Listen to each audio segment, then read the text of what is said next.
Hello नमस्कार दोस्तों। कल की क्लास में हमने पढ़ा था राज्यपाल के संदर्भ में कि राज्यपाल की क्या भूमिका होती है एक राज्य में। वह संवैधानिक प्रमुख होता है और उसकी शपथ को लेकर, नियुक्ति को लेकर, उसकी योग्यताओं को लेकर हमने बात की थी। आज हम पढ़ेंगे कि राज्य और केंद्र के बीच जो विवाद चल रहे हैं उसमें राज्यपाल की सबसे अहम भूमिका है।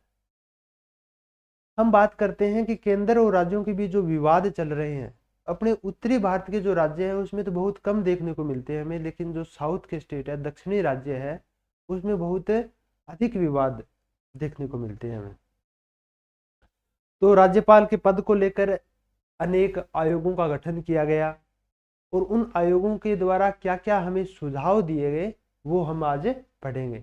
जैसे राजमनार आयोग है, प्रथम प्रशासनिक सुधार आयोग है, सरकारी आयोग है, पूंछी आयोग है, उनके संदर्भ में आज हम बात करेंगे। तो सबसे पहले हम बात करते हैं कि केंद्र और राज्यों के बीच विवाद।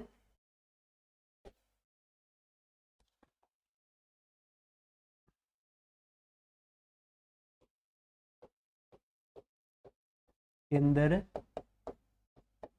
और राज्यों के बीच विवाद।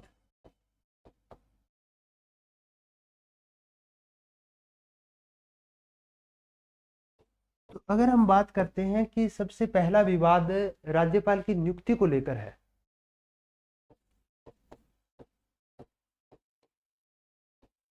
राज्यपाल की नियुक्ति। हमने कल बात की थी कि राज्यपाल की नियुक्ति कैसे होती है।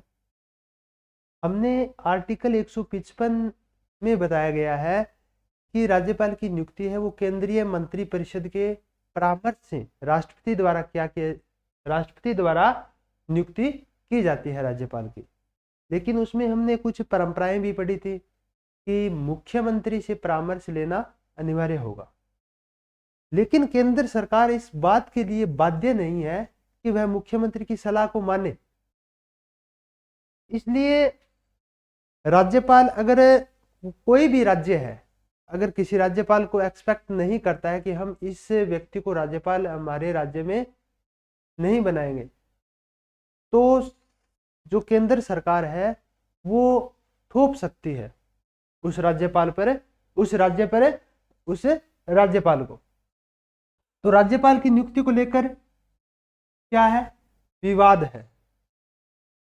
और दूसरा, जो राज्य हैं, सभी जो राज्य हैं, उन राज्यों की है जो केंद्र पर वित्तीय निर्भरता है, वो भी एक विवाद का कारण रहता है।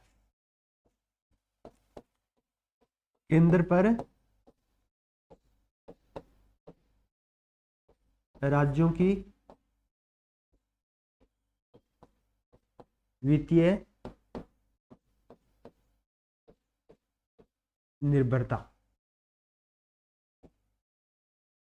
कि मान के चलो कि दो पड़ोसी राज्य है, उसमें एक राज्य में कांग्रेस की सरकार है और एक राज्य में बीजेपी की सरकार है, और केंद्र में हम बात करते हैं कि बीजेपी की सरकार है। तो वित्त को लेकर केंद्र है वो दोनों के साथ मतभेद करती है कि जहां बीजेपी की सरकार है, वहां तो जहां बीजेपी की सरकार है उन राज्यों में केंद्र अधिक वित्त आवंटन करवाता है, और जहां अलग दल की सरकार है वहां जो केंद्र सरकार है वो कम बजट आवंटन करता है या कम वित्त आवंटन करता है। तो केंद्र पर जो राज्यों की वित्तीय निर्भरता है उसको लेकर भी विवाद रहता है। उसके बाद हम अनुच्छेद 312 जो भारतीय सिविल सेवा है,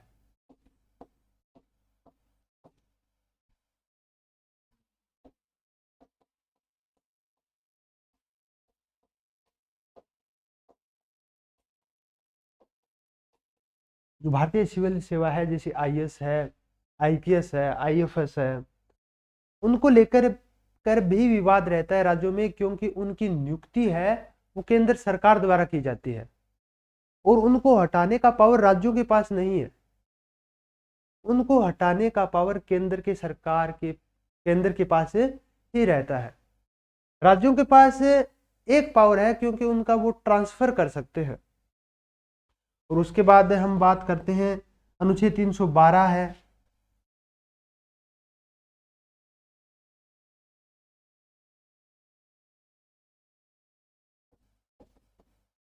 अनुच्छेद 249 और अनुच्छेद 356,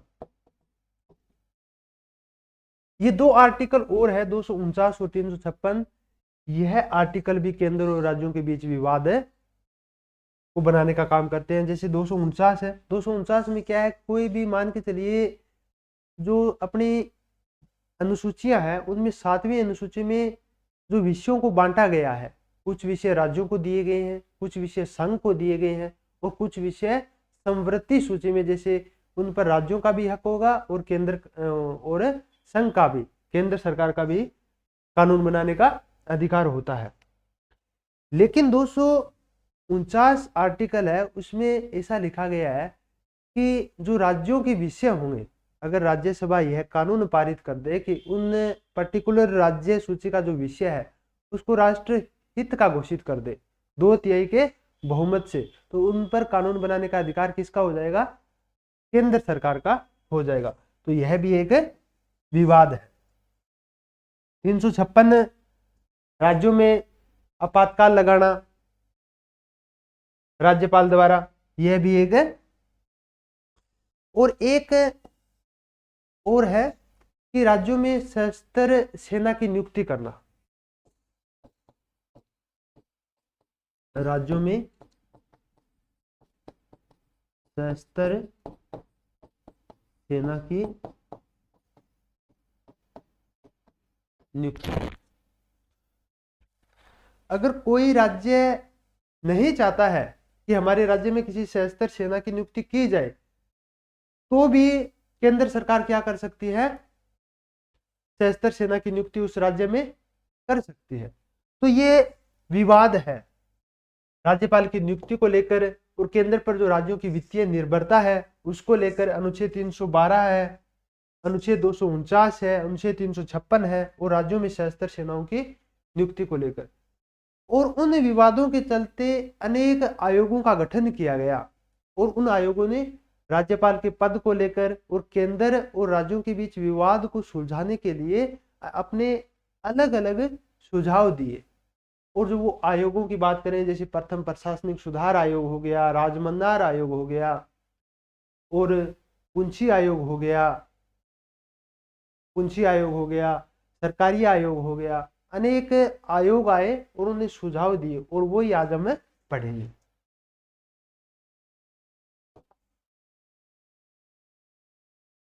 सबसे पहले हम स्टार्ट करते हैं प्रथम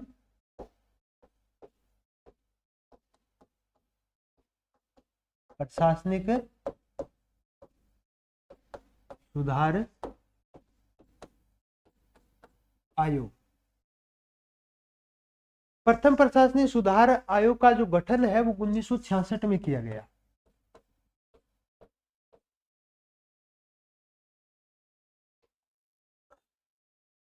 और उसके अध्यक्ष की अगर हम बात करते हैं तो मोरारजी देसाई।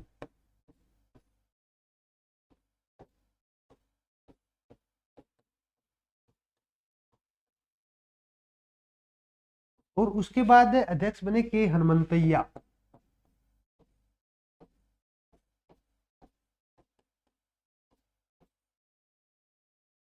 प्रथम प्रशासनिक सुधार आयोग का गठन है वो 1966 में किया गया और अध्यक्ष मोरारजी देसाई और के हनुमंतैया। अगर हम बात करते हैं बड़े एग्जामों में तो हमें उन सुझावों को ध्यान में रखना पड़ेगा। अगर हमें 10th और +2 के एग्जामों की बात करते हैं तो हमें बस यह इतना ठीक है। तो सुझाव क्या दिए गए,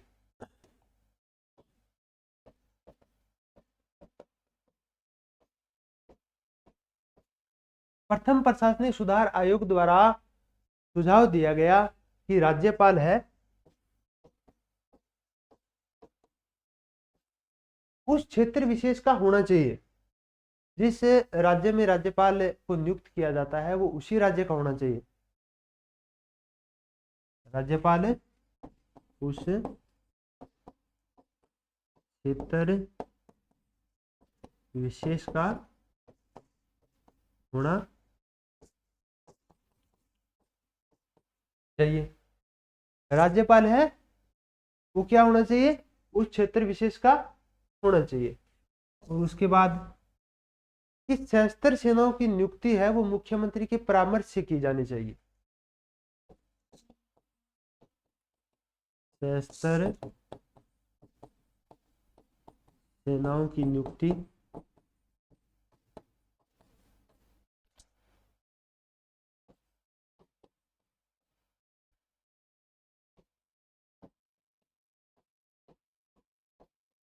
मुख्यमंत्री के परामर्श से की जानी चाहिए।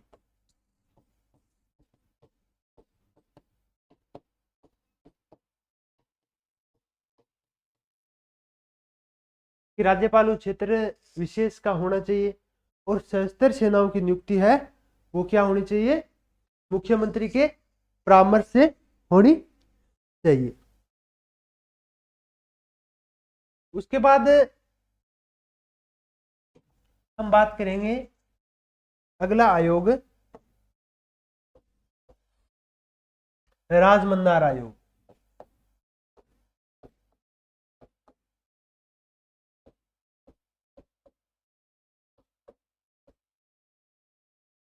राजमन्दार आयोग का जो गठन किया गया वो 1969 में किया गया।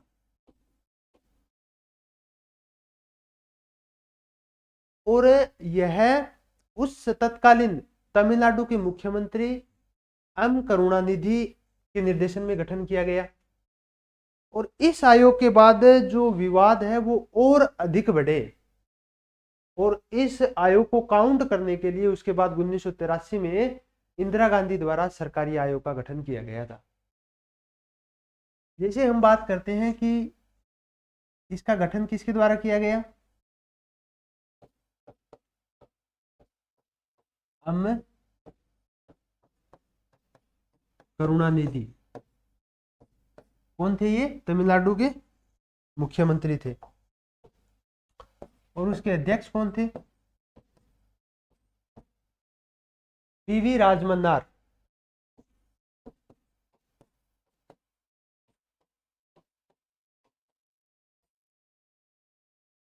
अध्यक्ष थे पीवी राजमन्नार और उनके नाम के आधार पर ही राजमन्नार आयोग उसका नाम है वो पड़ा। अगर हम बात करते हैं उनके सदस्य की, यह 3 सदस्य आयोग था। यह क्वेश्चन पूछा गया है, कितना सदस्य आयोग था, 3 सदस्य, 3 सदस्य आयोग था। इसके 2 सदस्य थे, कौन कौन, एक का नाम था लक्ष्मण स्वामी मुदालियर।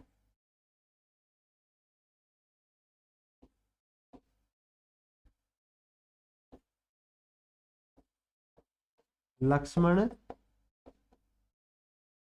स्वामी मुदालियर। और एक थे चेन्ना रेड्डी।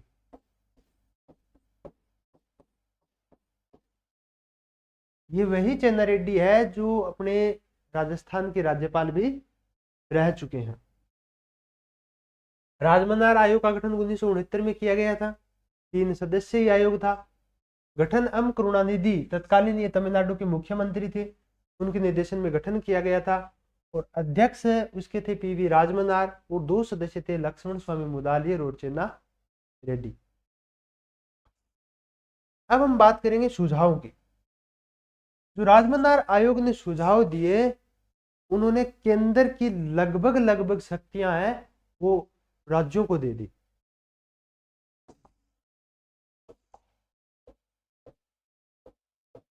सुझाव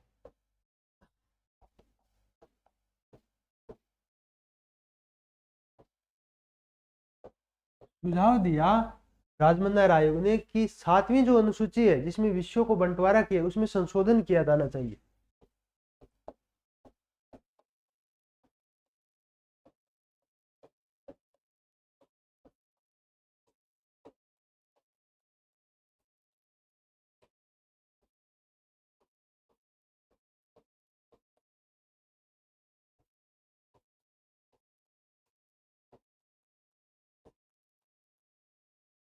सातवीं अनुसूची में क्या किया जाना चाहिए?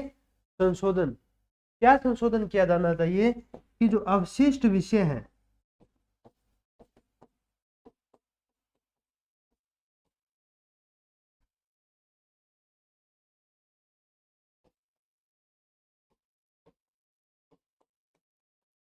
अवशिष्ट विषयों को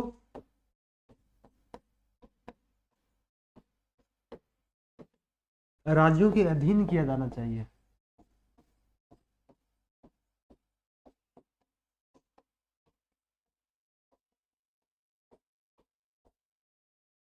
अवशिष्ट विषयों को राज्यों के अधीन किया जाना चाहिए। और संवृत्ति की विषय है, जो संवृत्ति सूची के विषय, संवृत्ति सूची के विषयों को भी उन्होंने कहा कि राज्यों को सौंपना चाहिए। संवृत्ति सूची के विषयों को भी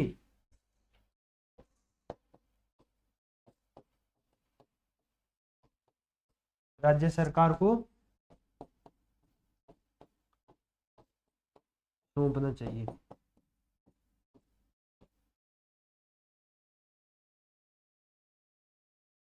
और उसके बाद तीसरा सुझाव दिया कि अनुच्छेद 312 को समाप्त किया जाना चाहिए। अनुच्छेद 312 का नाम आते ही आपको भारतीय जो सिविल सेवा है उसका ध्यान में आना चाहिए। भारतीय सिविल सेवा,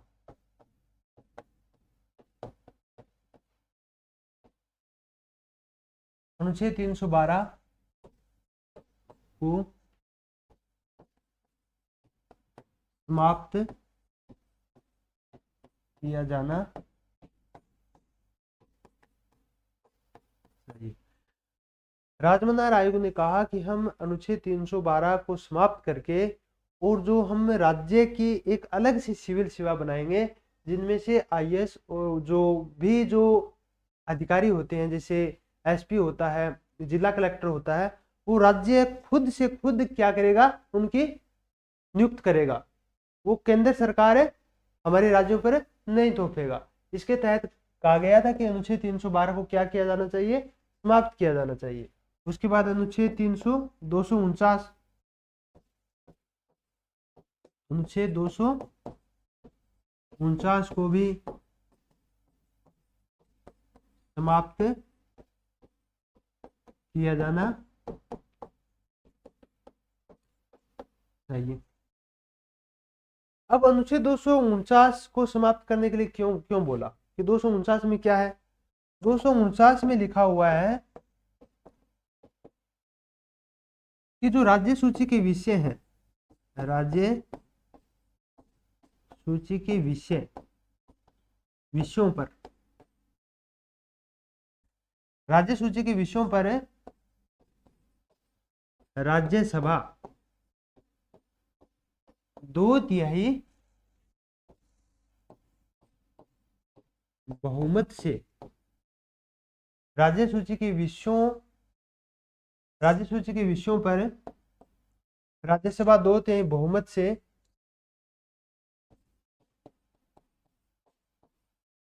राष्ट्रीय हित का घोषित करके राज्य सूची विषयों पर कानून बनाने का अधिकार है वो केंद्र को दे सकती है।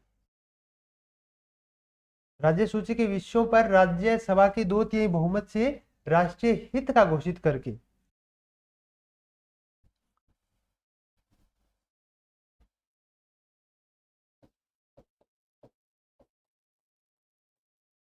राज्य सूची पर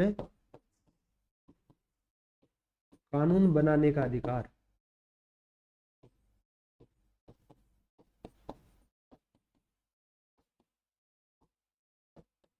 कानून बनाने का अधिकार है केंद्र को दे सकती है। उसके बाद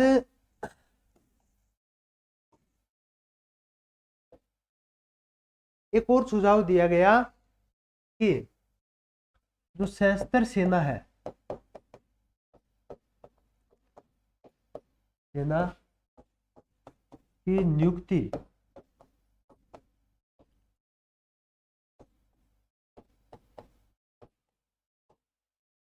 मुख्यमंत्री की सलाह बिना नहीं की जा सकती।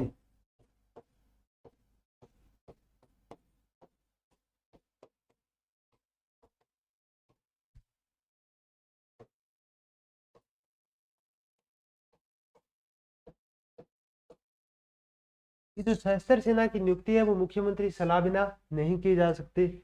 और एक और सुझाव दिया कि जो राज्यपाल की नियुक्ति है वो मुख्यमंत्री से परामर्श लेना अनिवार्य है और उसके परामर्श को मानना भी केंद्र सरकार का क्या होगा, दायित्व होगा।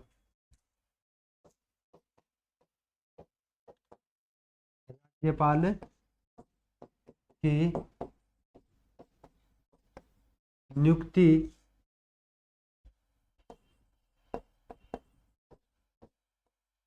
मुख्यमंत्री के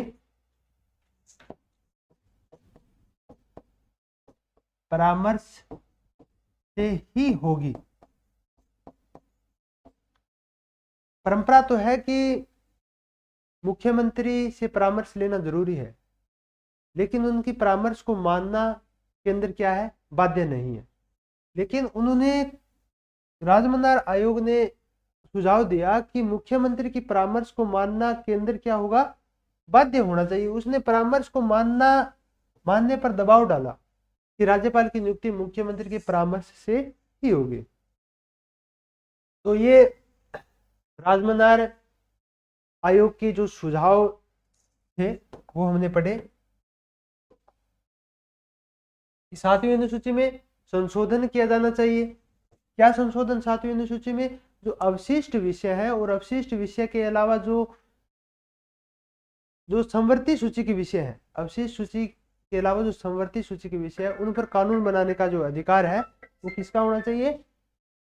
उन पर कानून बनाने का अधिकार है वो राज्यों को दिया जाना चाहिए। उसके बाद अनुच्छेद 312 जो भारत की सिविल सेवा है उनको भी समाप्त करने के लिए बोला राजमंदार आयोग ने कि हमें भारतीय जो सिविल सेवा है उनको समाप्त करेंगे और ये राज्यों को दायित्व दिया जाना चाहिए वो खुद की सिविल सेवा है वो क्या करे, प्रारंभ करे। उसके बाद अनुच्छेद 249 को भी समाप्त किया जाना चाहिए और अनुच्छेद 356 को भी समाप्त करने के लिए उन्होंने सुझाव दिया था। 249 में क्या लिखा है कि राज्य सूची के जो भी विषय है, अगर राज्यसभा 2/3 बहुमत से किसी भी विषय को क्या कर दे कि राष्ट्रीय हित का घोषित कर दे तो उस पर कानून बनाने का अधिकार किसके पास चला जाएगा? केंद्र सरकार के पास चला जाता है। उसके बाद सशस्त्र सेनाओं की नियुक्ति मुख्यमंत्री के परामर्श बिना नहीं की जा सकती और राज्यपाल की नियुक्ति मुख्यमंत्री के परामर्श से ही होनी चाहिए। और उन्होंने कहा था कि अनुच्छेद 356 को भी समाप्त किया जाना चाहिए। ये राजमंदार आयोग था। राजमंदार आयोग जो एक महत्वपूर्ण आयोग है, जो आपको, यह एक आयोग, सरकारी आयोग, पुंछ आयोग, ये लगभग 3 आयोग तो आपको ध्यान में होने ही चाहिए। बाकी का तो गठन के बारे में और उनके अध्यक्ष और सदस्यों के बारे में पता होना चाहिए। राजमंदार आयोग की जो मुख्य मुख्य बातें हैं वो हमने पढ़ी, ये आपको ध्यान में होना चाहिए।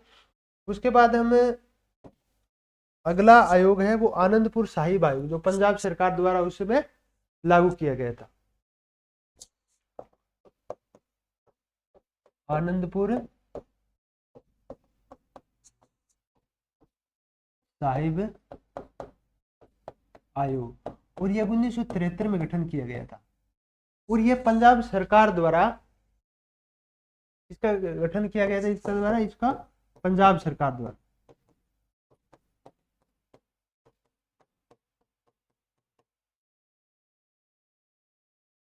इस आयोग ने सुझाव दिया कि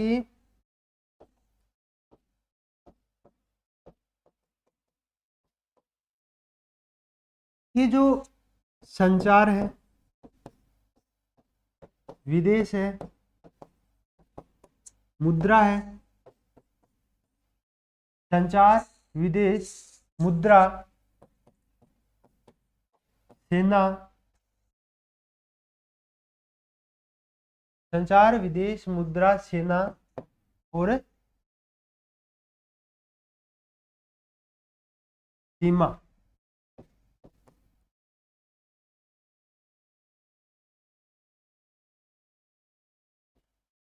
संचार, विदेश, मुद्रा, सेना को छोड़कर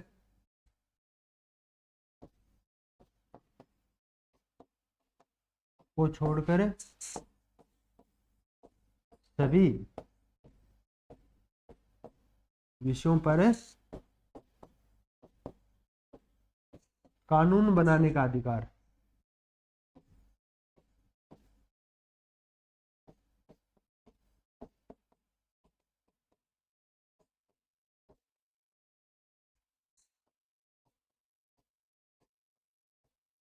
राज्यों को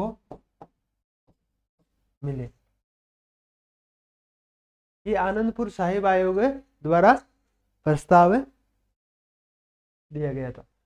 अब हम जो आगे के सरकारी आयोग, पूंछी आयोग बचे हैं, वो हम आगे की क्लास में पूरा कर लेंगे। उसके बाद हम राज्यपाल की जो वित्तीय शक्तियां हैं, कार्यपालिका शक्तियां हैं, विधायी शक्तियां हैं, उन शक्तियों के बारे में पढ़ेंगे।